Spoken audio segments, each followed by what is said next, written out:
Voy a cerrar la ventana, que ya se empezó a poner helado. Muy helado, profe.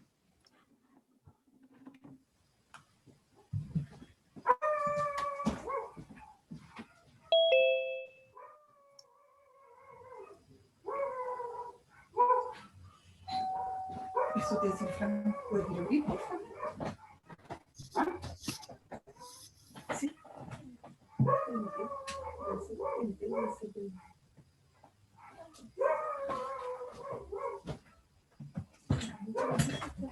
¿Todavía? No.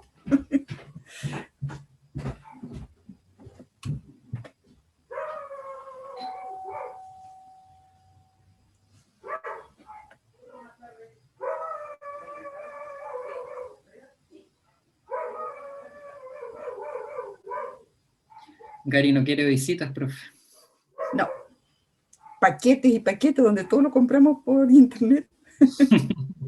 Todo el día. Me escapa el gato. Así que es todo un show.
Yo creo que ya empezar nomás, porque de a poquito van llegando.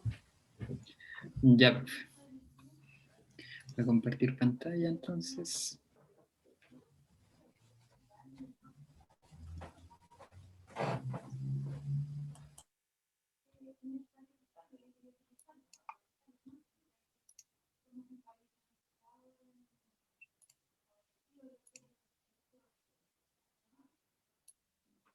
Bien, chicos, ¿cómo están? Espero que estén bien, con ánimo, aunque ya es jueves, la semana va terminando, así que se van agotando un poco las energías para poder estudiar, pero vamos a partir con esta preguntita para saber cómo están de estado de ánimo hoy, con cuánta energía llegamos a la clase de hoy día, así que vayan a Menti, ingresen el código que está acá arriba, y hagamos un poco de catarsis antes de empezar la clase.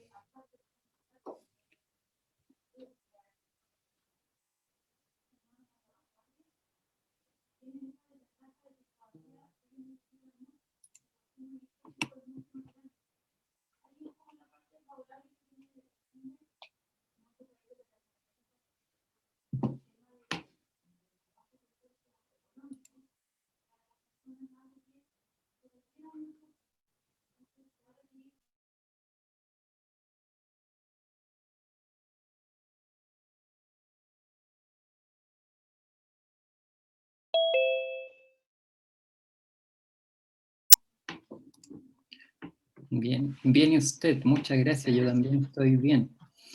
Triste, ansioso, animado, con sueño, motivado, con un poco de cansancio, estresados, pero bien, ahí salió un pero bien. Un sinfín de estados de ánimo, chicos, pero bueno. ¿Qué más dice? Realizado, con frío, mucho frío, los días cada día más feos. Pero la mayoría con sueño y cansado. Bien, chicos, ánimo, espero que todo vaya mejor esta semana, que terminen bien, la próxima semana que vaya todo mejorando y que cambien todo a estado de ánimo alegre, con entusiasmo y todo aquello.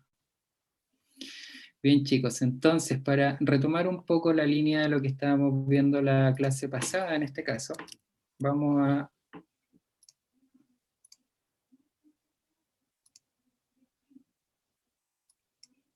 hacer el mismo ejercicio, pero ahora con los conceptos revisados en la clase anterior. La idea es que sean lo más específicos posible, si se acuerdan de alguna enzima, de algún mecanismo molecular respecto a lo que vimos, y vamos acá resumiendo un poco lo que les quedó de nuestra clase anterior.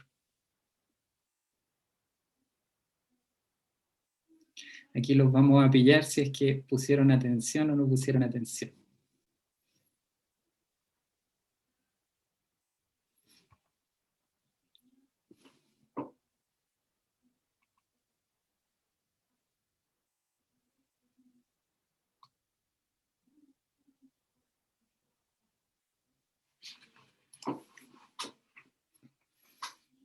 Espero que no aparezca nada porque está cargando el mente todavía.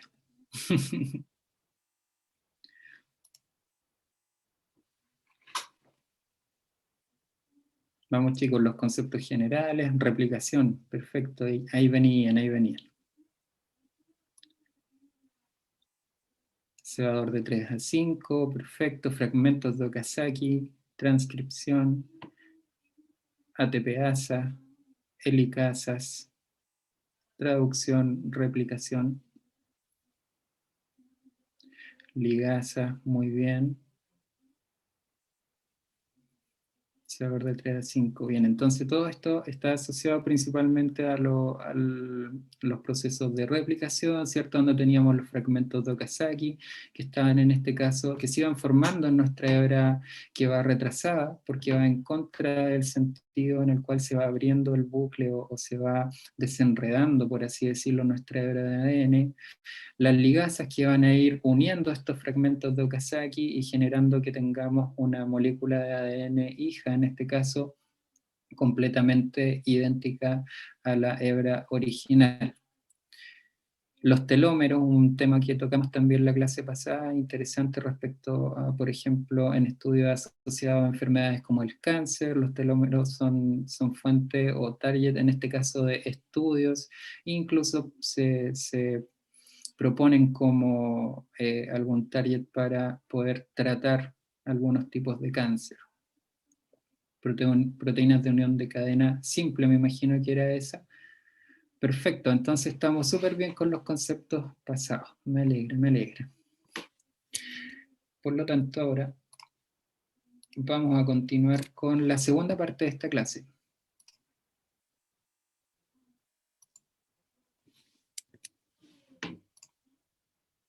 ¿Qué es esto?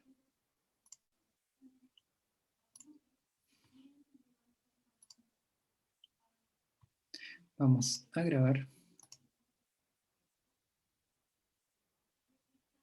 Yo estoy grabando. Ah, ya.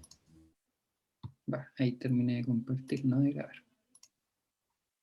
Ahí sí. Entonces, vamos adelante. Bien. Entonces, en la clase pasada quedamos en los principales productos del proceso de transcripción. En este caso teníamos los RNA de transferencia, teníamos los ribosómicos y el ARN mensajero, en este caso, como el producto más importante.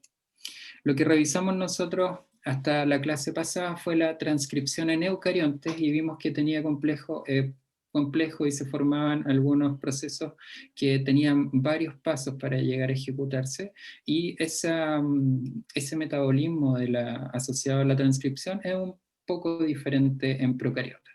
En este caso, en procariotas se ocurre la transcripción y la traducción de nuestro ARN mensajero de forma paralela. Por lo tanto, en procariotas podríamos decir que el proceso es casi simultáneo y podría ser incluso un poco menos complejo de lo que vimos en eucariotas, en donde el proceso de transcripción necesitaba un procesamiento de nuestro transcrito inicial, ¿cierto? Para madurar ese transcrito, exportarlo hacia hacia el citoplasma en este caso para que se lleve a cabo el proceso de traducción, que es lo que vamos a ver más adelante. Ahora, características de la transcripción en eucariotas o procariotas, perdón, es que ocurre en el citoplasma, es un proceso más simple comparado con el eucariota. El RNA es policistrónico, ya vamos a revisar a qué se refiere esto. Existe solo un tipo de RNA, polimerasa, que reconoce el inicio, inicia la transcripción, elonga y termina.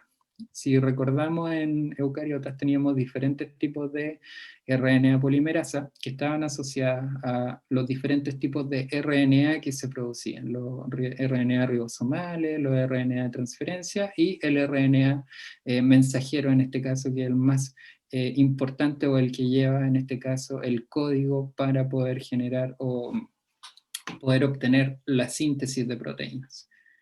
El producto primario de la transcripción es casi siempre idéntico al ARN mensajero, no necesita maduración y acá está una de las principales diferencias. Si recordamos la clase pasada, el ARN mensajero en eucariotas necesita eliminar los intrones, quedarse solamente con los exones para así poder obtener un ARN mensajero maduro en este caso.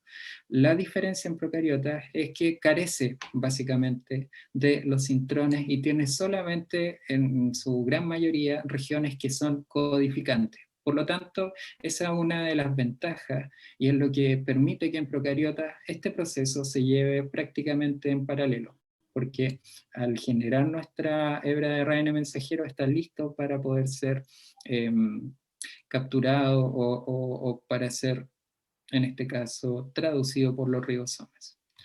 Y como ya hemos mencionado varias veces, la transcripción está acoplada a la traducción.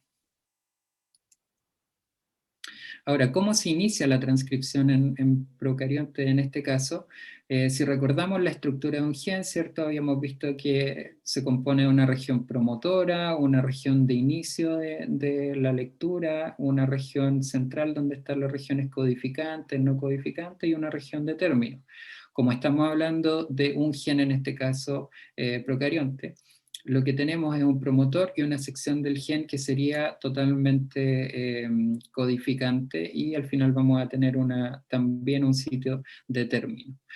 Para la iniciación, obviamente necesitamos la región de inicio codificante del gen, pero también necesitamos una región que se llama promotor. Y esta región promotor no es nada más que una secuencia de nucleótidos que se encuentra en nuestra molécula de ADN, en este caso, que es el gen, el cual va a ser transcrito, y al cual se va a unir un factor de iniciación que va a estar acoplado a la RNA polimerasa y va a permitir que se una este complejo al DNA en este caso e inicie la producción del ARN mensajero. Y como les mencionaba, estas secuencias promotoras o enhancers también que vimos en la parte de traducción de ARN o traducción en eucariota, son solamente secuencias o repeticiones de secuencias nucleotídicas en nuestro ADN.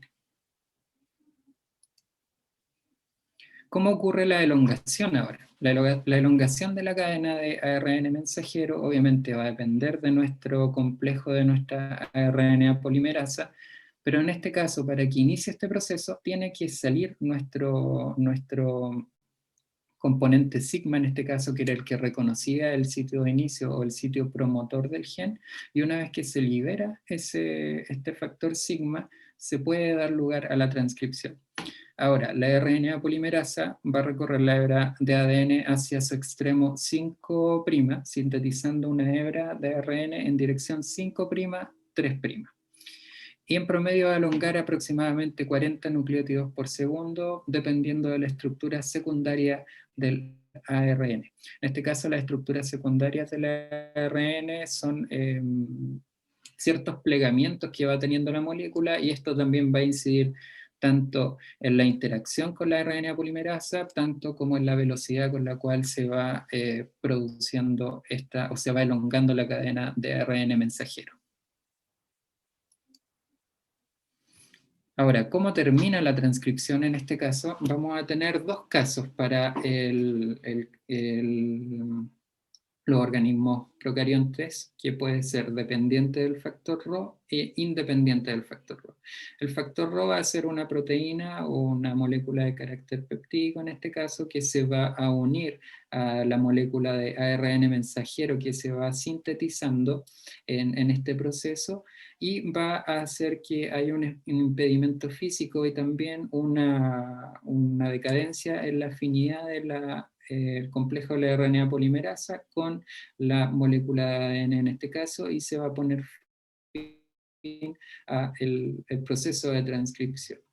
La otra forma es que sea independiente del factor Rho, significa que no hay participación de este factor y la terminación de la transcripción en este caso se va dando por secuencias específicas que hacen que la molécula de ARN mensajero genere bucles y genere interacciones entre la misma molécula, lo cual provoca el mismo resultado en este caso, una disminución en la afinidad del complejo RNA polimerasa con el material genético en este caso, o una imposibilidad de poder seguir avanzando en la lectura de la hebra de ADN en este caso.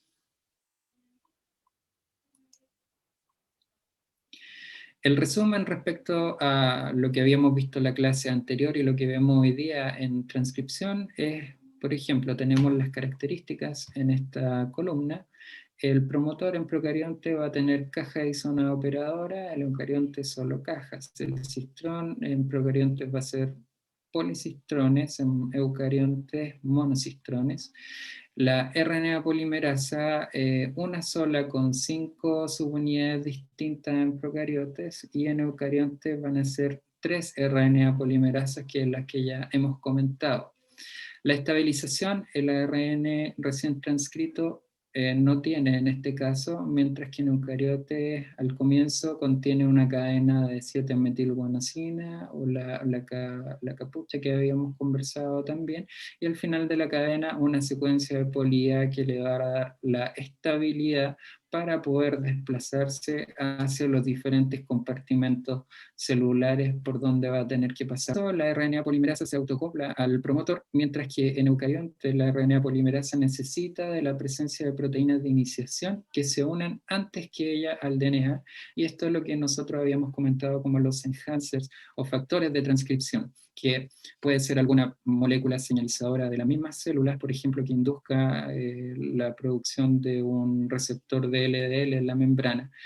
Este proceso va a hacer que en el genoma o en el ADN de nuestra célula se vayan uniendo proteínas y factores de transcripción que van a servir como la base o la estructura inicial para que se acople la ARN polimerasa en esa sección en específico y pueda llevar a cabo la transcripción. Por lo tanto, esa es una gran diferencia también entre estos dos tipos de células.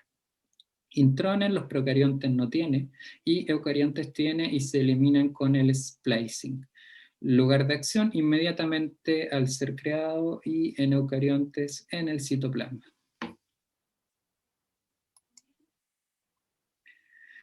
Bien, antes de pasar al último paso de esta cadena asociada al metabolismo del material genético en la célula, tenemos que hablar del código genético. El código genético es importante debido a que, como vemos en esta imagen, nosotros, si consideramos que la molécula que vemos en la parte de abajo corresponde a un ARN mensajero, ese ARN mensajero se tiene que convertir de alguna forma en una cadena de aminoácidos o en un polipéptido y posteriormente en una proteína madura. Por lo tanto, ¿cómo es que pasamos desde esta combinación, en este caso de nucleótidos, hasta la síntesis o la adición de ciertos aminoácidos? Es gracias al código genético. Y eso es porque cada uno de estos nucleótidos nos está dando información respecto a qué aminoácido debería ir en cada posición.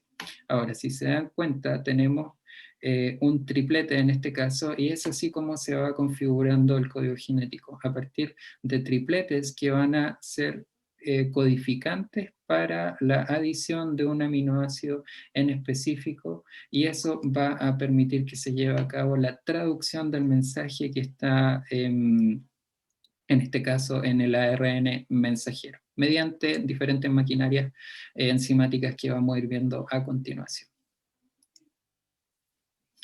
El código genético es esta tablita que tenemos acá, y como podemos ver, tenemos algunas combinaciones en este caso de nucleótidos que están en negro y en rojo. Este codón que aparece acá, o este triplete que es AUG, y que codifica para una MET, va a ser el codón de inicio de todos los genes que se vayan a transcribir, es decir, en cualquier ARN mensajero, el codón de inicio a un polipéptido o una proteína funcional siempre va a ser AUG, y lo mismo con los codones de stop, que pueden ser UAA, UAG o UGA en este caso, que van a hacer que sea reconocido en algún punto por la maquinaria que está sintetizando la cadena polipeptídica y se ponga fin a la traducción en este caso. Si se dan cuenta, diferentes combinaciones de nucleótidos sintetizan para diferentes o codifican para diferentes aminoácidos, y así que también se conoce que este código se le llama degenerado, que puede sintetizar, o diferentes combinaciones van a sintetizar un mismo aminoácido. Ahora, eso es relevante, por ejemplo, en el caso de que ocurra una mutación en algún gen. Por ejemplo, a veces ocurren mutaciones y cambios de nucleótidos que potencialmente podrían producir algún problema, alguna enfermedad, pero hay casos en el que cambia un nucleótido, por ejemplo, en esta combinación. Sin embargo, se sigue sintetizando el mismo aminoácido y probablemente no va a generar un problema mayor. Ahora, ¿cuándo encontraríamos un problema? Si hubiera un cambio, por ejemplo, en un aminoácido que está en el sitio activo de una enzima, y si bien cambia cambia el nucleótido del aminoácido, quizás se puede comportar de alguna forma que sea poco beneficiosa para la funcionalidad. Entonces, este código nosotros lo podemos ir combinando en base a los nucleótidos que podamos encontrar, y esta es la base de toda la síntesis, en este caso, de proteínas y cadenas polipeptídicas en un inicio. Ahora, cuando tenemos una molécula de ARN mensajero, esto es un código que se debe leer de alguna forma. Y vamos a tener tres marcos de lectura, o tres formas de leer estas secuencias de ARN mensajero. Por ejemplo, si tomamos la secuencia que está acá arriba, que es el abecedario en este caso, podemos partir leyendo este código a partir de la A. Nos va a dar una configuración que está en azul. Si partimos del B, nos va a dar otra configuración o otro producto, y si partimos del C, también nos va a dar otro producto. Entonces, las posibilidades o los marcos de lectura con los cuales se va a traducir el código que está en nuestro ARN mensajero va a tener tres posibilidades. ¿Qué implicancia funcional o qué implicancia biológica tiene esto? Lo podemos visualizar en la figura de abajo. Si nos damos cuenta, el mismo ejemplo, tenemos una secuencia en este caso que corresponde a ARN mensajero, y aquí ya está dividido en codones o tripletes, ¿cierto? Por lo tanto, el primer triplete sintetiza para este aminoácido. En el segundo triplete ya tenemos un codón de stop. Entonces, como yo le había mencionado anteriormente, si se presenta un codón de stop, se termina la traducción en este caso, y acá lo que tendríamos sería una proteína truncada o una proteína que no fue sintetizada correctamente. Si partimos en el punto 2, tenemos la traducción hacia aminoácidos para cada uno de los codones. Sin embargo, no tenemos un codón de inicio, que yo les mencionaba que era el AUG siempre, y no tenemos un codón de término en este caso. En el marco de lectura 3, en el cual partimos por el tercer nucleótido, tenemos nuestro codón de inicio, tenemos dos aminoácidos que están codificados por los dos codones que están intermedios, y tenemos un codón de stop. Por lo tanto, ¿qué es lo que pasa? Que el marco de lectura va a ser el más beneficioso, o el que mayor sentido molecular y biológico tenga. En este caso, el marco de lectura que va a llevar a cabo, o que se va a ejecutar para este ejemplo, va a ser el marco de lectura número 3, porque tiene la estructura que nosotros esperaríamos en la síntesis de una proteína, es decir, que parta con un triplete o con un codón específico, que tenga un codón de stop justo en la parte final de la cadena polipeptídica. Por lo tanto, esto es muy importante a la hora de hacer análisis, por ejemplo, de secuencias proteicas. A veces uno tiene una secuencia de una proteína o de un gen y quiere saber cuál es el marco de lectura o dónde empieza nuestra proteína. Entonces se hace este mismo análisis y se descartan las combinaciones o los marcos de lectura que nos darían proteínas truncadas con un codón de stop al medio, por ejemplo, o al inicio, en fin. Ahí nosotros podemos sacar bastante información de esto. Ahora, ¿cuáles son las propiedades más importantes del código genético? Que es unidireccional, que lee de 5 a 3', como ya lo comentamos. Los codones del código son tripletes, también ya lo hemos comentado. No es solapado, son codones independientes, es decir, que lee de 3 en 3 y nunca va a volver atrás la lectura y solapar un codón que ya fue, en este caso, traducido. Es colineal, la secuencia de aminoácidos corresponde a una ubicación de la secuencia de cada 3 nucleótidos en este caso, y es redundante o degenerado. La mayoría de los aminoácidos pueden ser codificados por varios codones. Es universal, tenemos que entender que este código, que es una tabla que se ve bastante simple o con bastantes pocos elementos, sin embargo va a ser el mismo código y se va a cumplir para todos los seres vivos que se conocen hoy en día. La señal iniciadora, en este caso AUG, corresponde a una formilmetionina, y la señal de terminación van a ser estas tres que encontramos, UAA, UAG y UGA, que son tripletes sin sentido o tripletes que no van a codificar ningún tipo de aminoácido en este caso. Bien. ¿Preguntas respecto al código genético hasta este momento?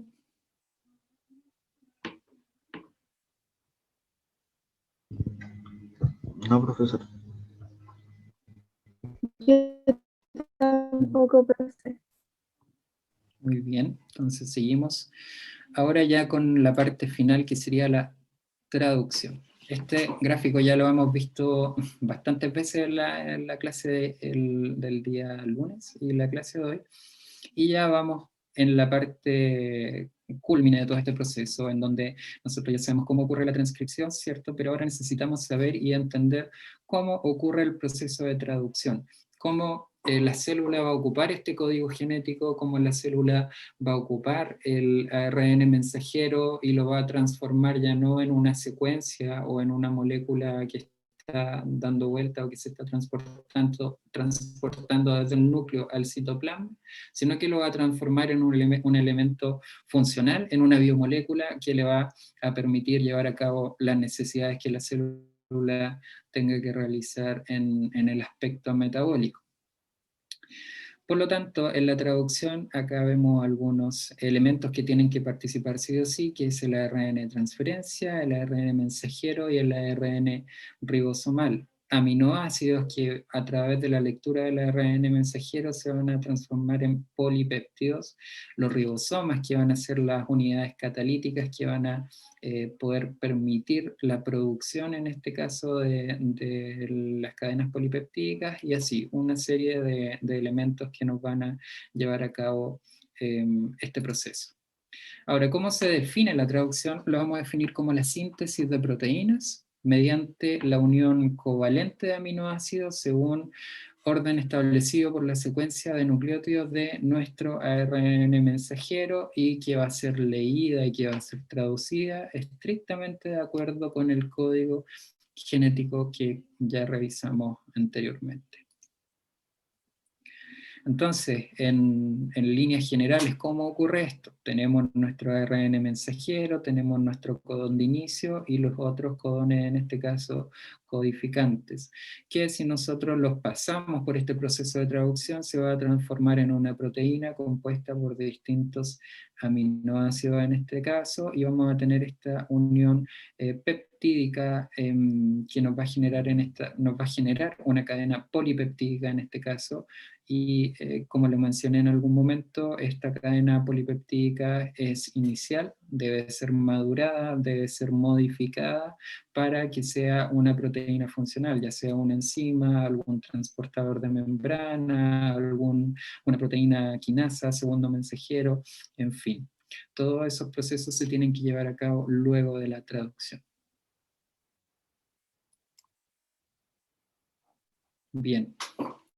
Ahora, ¿cuál es yo les mencionaba que el ribosoma en este caso es como la unidad catalítica, es el factor que va a llevar a cabo este proceso, y el ribosoma se compone de ciertas características que también van a ser diferenciales en el caso de un ribosoma procariótico y en el caso de un ribosoma eucariótico. En el caso del ribosoma procariótico, lo que tenemos es que se compone principalmente de 3 tipos de ARN ribosomal. El 16S, el ARN 23S y el RNA 5S.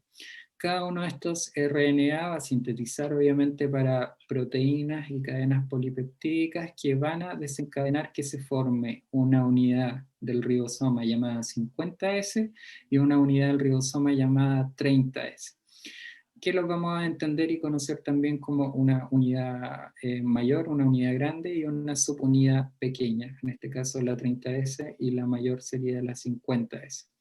Posteriormente estas dos subunidades van a interactuar y van a formar un ribosoma funcional, el cual va a permitir la síntesis, en este caso, de las proteínas en base al mensaje que tenemos en el ARN mensajero. Por su parte, en el ribosoma eucariótico tenemos 4 RNA ribosomales que van a componer los ribosomas, el 18S, el 58S, el 28S y el 5S. 58S, perdón. Estos ribosomas o estos RN ribosomal van a componer también 2 subunidades, una más grande, una más pequeña, y estas subunidades también se van a ensamblar en el momento que requiera llevar a cabo la transcripción. Las diferencias, como vemos, en procariotas vamos a tener un polisoma en donde todos las ribosomas funcionales van a estar unidos directamente al ARN mensajero, mientras que en eucariotas los ribosomas van a estar libres y van a estar principalmente en el retículo endoplasmático esperando la llegada de los ARN mensajeros. Ahora, el ARN mensajero procariótico puede ser monocistrónico, es decir, un sitio de inicio de la traducción y una cadena polipeptídica como producto, mientras que también puede ser policistrónico, en donde vamos a tener varios sitios de unión de la traducción y vamos a tener varias cadenas polipeptídicas como resultado en este caso.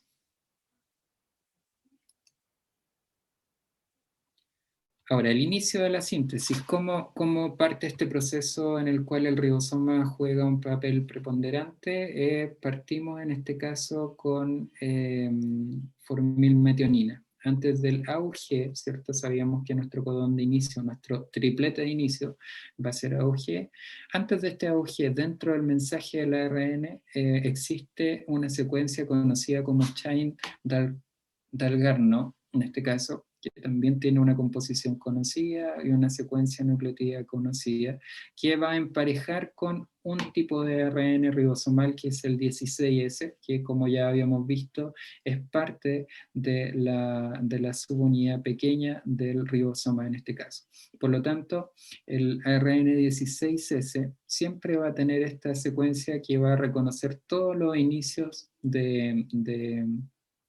en este caso, traducción para los ARN mensajeros. El gen 16S, también mencionar que es un gen que está conservado principalmente en bacterias, tiene regiones que son muy, muy conservadas, y eso es lo que permite que siempre sea el 16S el que va a dar inicio al reconocimiento, en este caso, para la síntesis de proteínas. De hecho, en el caso de algunos antibióticos se atacan este tipo de procesos en los cuales se sintetizan proteínas o se hace la replicación del ADN, en donde los antibióticos se unen competitivamente incluso a estas regiones o a estas proteínas para evitar que se lleven a cabo procesos esenciales como la traducción y la replicación. Entonces, como les mencionaba, vamos a partir con esta interacción en donde el 16S va a reconocer y va a permitir la unión, en este caso del ribosoma, con el ARN mensajero. En eucariotas va a comenzar con metionina, y hay una secuencia conservada también en este caso que va de 5' a 3', que es la que vemos acá, y que la vamos a conocer como secuencia de Kozak. En este caso, la secuencia de Kozak contiene el codón de inicio, la purina A-3, es decir, en la posición -3 a partir del inicio de nuestro codón de inicio, y la guanina A+4 son los principales determinantes. En este caso, si es A+4, a partir de nuestro primer nucleótido del codón de inicio, 4 posiciones hacia arriba. Ahora, inicialmente el ribosoma se une al extremo 5', como dice acá del ARN ribosomal, pero luego se desplaza hasta encontrar el codón de inicio en la secuencia de Kozak. Por lo tanto, también acá el proceso va a estar determinado por estas secuencias que tienen que estar muy conservadas, y, por ejemplo, en los procesos de replicación, por eso es tan importante que se mantenga la calidad, entre comillas, de lo que se está replicando y sintetizando. Por eso teníamos diferentes también tipos de ADN polimerasa que iban revisando que los nucleótidos que se van agregando en la síntesis sean exactamente los mismos de la hebra molde, porque imagínense si hay algún cambio en alguna base de estas secuencias que son tan esenciales para el desarrollo de una célula, este proceso de traducción no podría ser posible. Por lo tanto, hay secciones que son muy, muy importantes, y por eso están muy conservadas en los genomas en este caso. Ahora, ¿cómo es la interacción? Si bien ya vimos cómo el ribosoma reconocía, ¿cierto?, los sectores de inicio de la traducción, el ribosoma también es una unidad funcional y que tiene que interactuar con los ARN de transferencia, que los ARN de transferencia van a ser los que traen, ¿cierto?, en este caso, los aminoácidos para poder ingresarlos o poder ir acoplándolo a esta cadena polipeptídica. Pero antes de eso se me olvidó mencionar el concepto aquí de anticodón. Un anticodón, este va a ser nuestro ARN de transferencia, que va a tener un anticodón que va a reconocer los codones en este caso. Por lo tanto, si hay una UG, nosotros vamos a tener este anticodón que siempre va a estar unido al aminoácido que sea el codificante de nuestra secuencia de AUG. Si acá era una metionina en este caso, este anticodón siempre va a estar asociado con el ARN de transferencia, que en el otro extremo tiene una metionina. ¿Ya? Eso es importante para que entendamos lo que vamos a ver a continuación. Entonces, dicho eso, tenemos que saber que el ribosoma tiene diferentes sitios. Tiene un sitio A, que es el sitio de entrada, por así decirlo, el sitio P, que es el sitio central, que es en donde se lleva a cabo la elongación de la cadena polipeptídica, y un sitio E, que va a ser la salida del ARN de transferencia. Ahora, viendo desde el punto de vista más molecular, si bien acá hay varias moléculas y factores que les suenan a lo mejor un poco complejos, la verdad es que esto no es para nada complejo y lo vamos a explicar de la forma más amigable posible.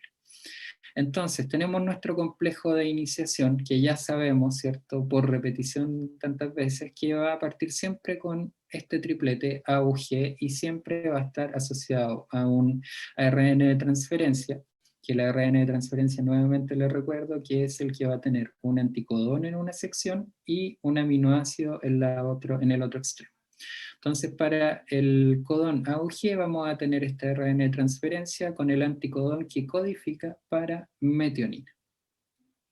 En este caso, estaría en nuestra posición P, la posición que está dispuesta para la elongación de la cadena polipeptídica. Por lo tanto, al pasar el tiempo, o al pasar el avance, en este caso del ribosoma, sobre la secuencia de ARN mensajero, va a venir el siguiente ARN transferencia, que en este caso viene unido a un factor de elongación, que es una enzima que funciona en este caso con energía en forma de GTP. Una vez que se posiciona el siguiente RNA de transferencia en base a la secuencia del siguiente codón, viene asociado, como les decía, a esta maquinaria enzimática, y esta enzima va a permitir que se deposite y se transfiera el ARN de transferencia a la posición A. Se libera un fosfato inorgánico por gasto de energía, y este fosfato inorgánico vuelve y se integra también con el factor de elongación, que en este caso va a estar unido a una molécula de GDP, porque ya se gastó la energía. Esto va a entrar a un ciclo en el cual se va a volver a fosforilar, va a generar esta molécula o este factor de elongación activo, el cual se va a combinar de nuevo con otro ARN de transferencia, y esto va a ser un ciclo que va a estar siempre ejecutándose. Entonces, una vez que se añade el ARN de transferencia, en este caso, a la posición A, ya estamos comenzando con nuestra elongación. En este caso, una vez que están unidas y que están juntas estos dos ARN de transferencia dentro del ribosoma, vemos que en el extremo tenemos dos aminoácidos. Estos aminoácidos tienen que establecer un enlace, en este caso, para ir elongando la cadena. Y eso se lleva a cabo a través de una peptidil transferasa, en este caso, que es una ribosima, el RNA28S de la subunidad mayor. Ahora, ¿cómo ocurre este paso? Es gracias a la translocación. Para poder seguir avanzando, ya una vez que se hace la interacción y se hace la unión de los aminoácidos que entrega cada ARN de transferencia, el ribosoma necesita seguir avanzando a través del ARN mensajero. Y eso se hace gracias a una enzima que es la translocasa, que tiene un comportamiento similar, funciona con energía a través de GDP.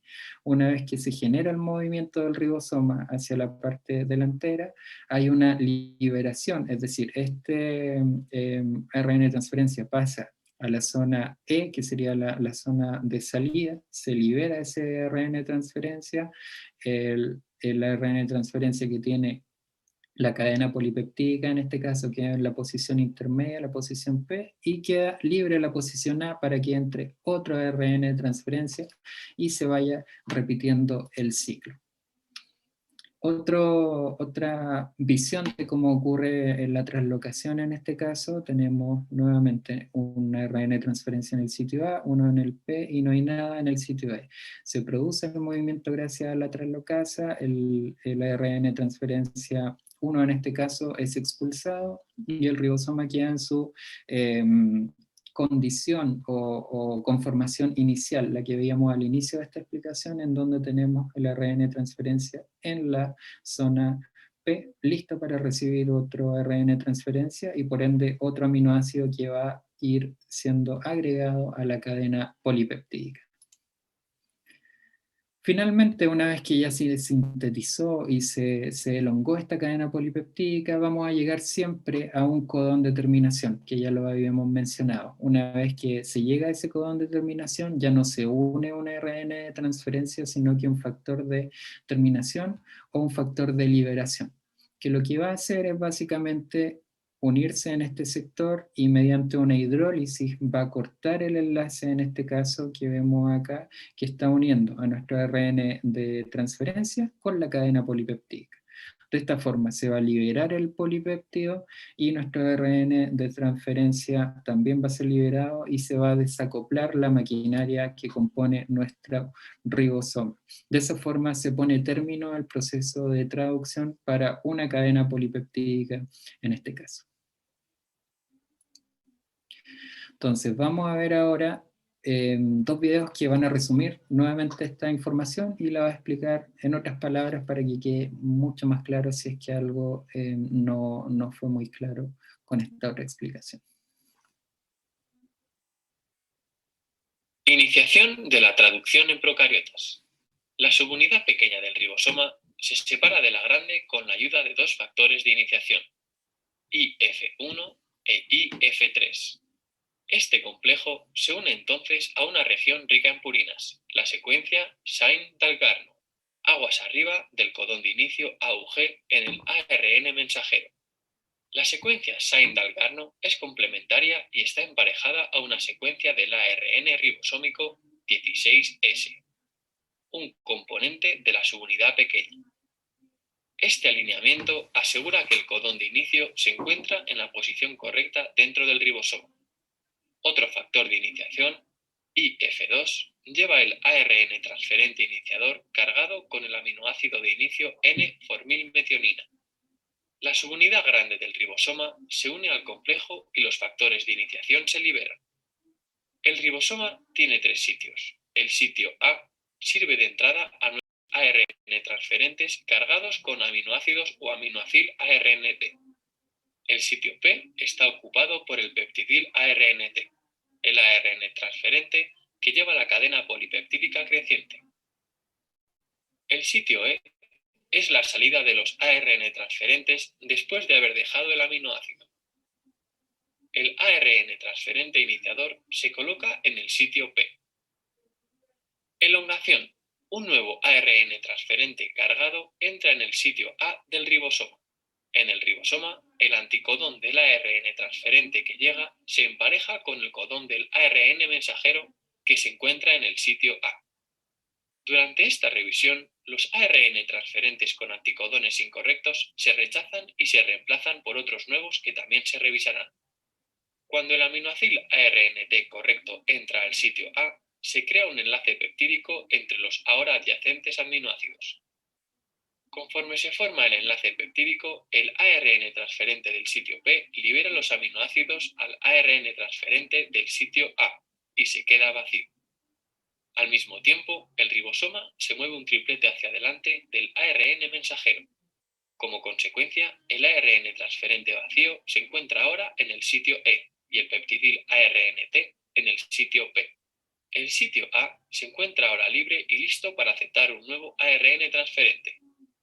El ciclo se repite para cada codón del ARN mensajero.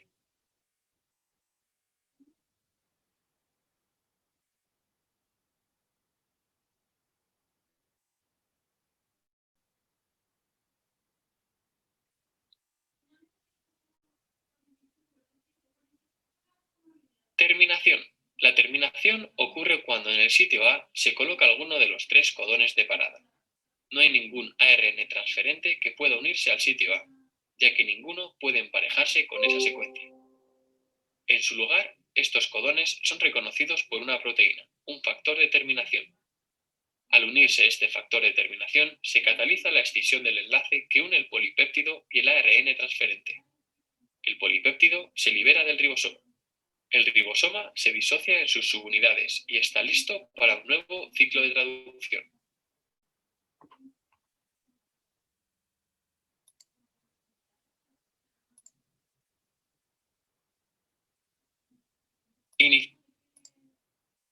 Bien, y ahora vamos a ver cómo se produce esta síntesis en eucariotas.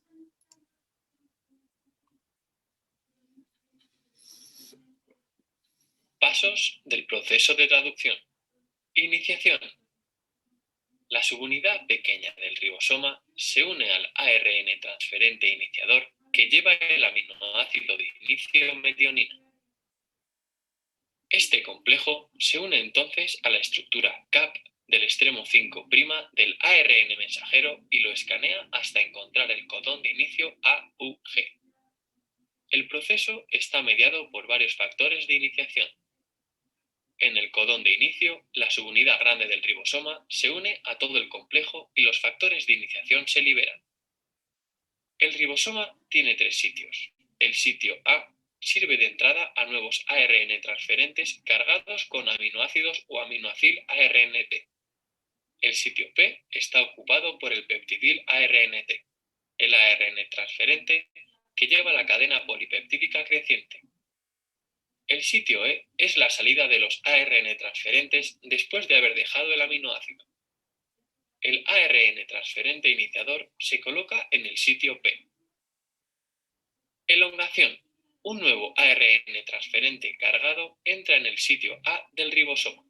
En el ribosoma, el anticodón del ARN transferente que llega se empareja con el codón del ARN mensajero que se encuentra en el sitio A. Durante esta revisión, los ARN transferentes con anticodones incorrectos se rechazan y se reemplazan por otros nuevos que también se revisarán. Cuando el aminoacil ARNT correcto entra al sitio A, se crea un enlace peptídico entre los ahora adyacentes aminoácidos. Conforme se forma el enlace peptídico, el ARN transferente del sitio P libera los aminoácidos al ARN transferente del sitio A y se queda vacío. Al mismo tiempo, el ribosoma se mueve un triplete hacia adelante del ARN mensajero. Como consecuencia, el ARN transferente vacío se encuentra ahora en el sitio E y el peptidil ARNT en el sitio P. El sitio A se encuentra ahora libre y listo para aceptar un nuevo ARN transferente. El ciclo se repite para cada codón del ARN mensajero.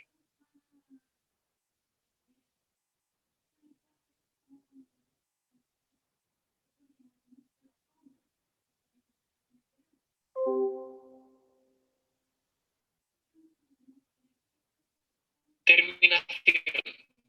La terminación ocurre cuando en el sitio A se coloca alguno de los tres codones de parada. No hay ningún ARN transferente que pueda unirse al sitio A, ya que ninguno puede emparejarse con esa secuencia. En su lugar, estos codones son reconocidos por una proteína, un factor de terminación. Al unirse este factor de terminación, se cataliza la escisión del enlace que une el polipéptido y el ARN transferente. El polipéptido se libera del ribosoma. El ribosoma se disocia en sus... Bien. ¿Alguna duda respecto a eso, chicos?